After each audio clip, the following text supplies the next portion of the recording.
Right now, a group called Florida Death with Dignity is working to get a new law filed that would allow terminally ill people the option to medically end their life. It follows an incident in Daytona Beach where Ellen Galland shot and killed her terminally ill husband in the hospital.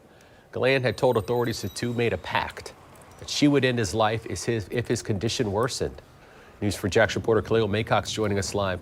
So Khalil, you spoke with that group and they tell you the law that they're proposing would have completely prevented an incident like this? Yeah, and the president of that group says this proposed bill would have allowed someone who is terminally ill to ask their doctor to give them medication to end their life peacefully. And he says, if something like this was around in that Daytona situation, it would have prevented Ellen from doing what she did.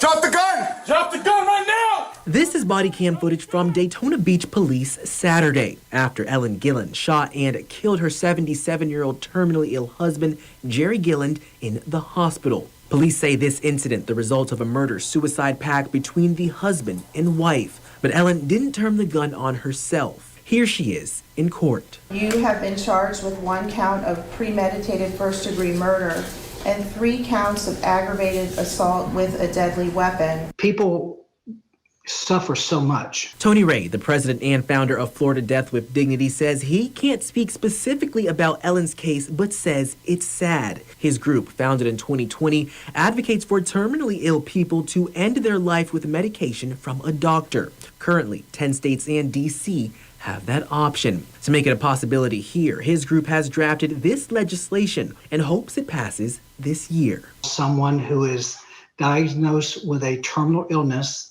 with less than 6 months to live to request from their doctor a medication which they can self-administer to hasten their life. To be a good candidate for this option, they must be an adult and be of sound mind. Also, their illness and mental capacity have to be checked by 2 doctors.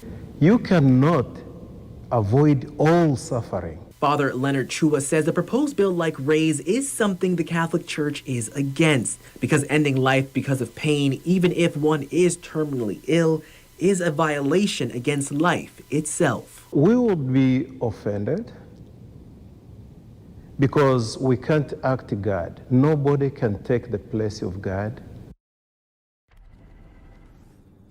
And Father Chua says in situations where someone is terminally ill, the best way for family and friends to help that person pass peacefully is just make them feel better. And Ray says he does have a state senator who is willing to file this bill. He says they will do that once the group finds a person in the House to support it. I did ask him who that state senator was, and he says at this time he could not reveal that person's name.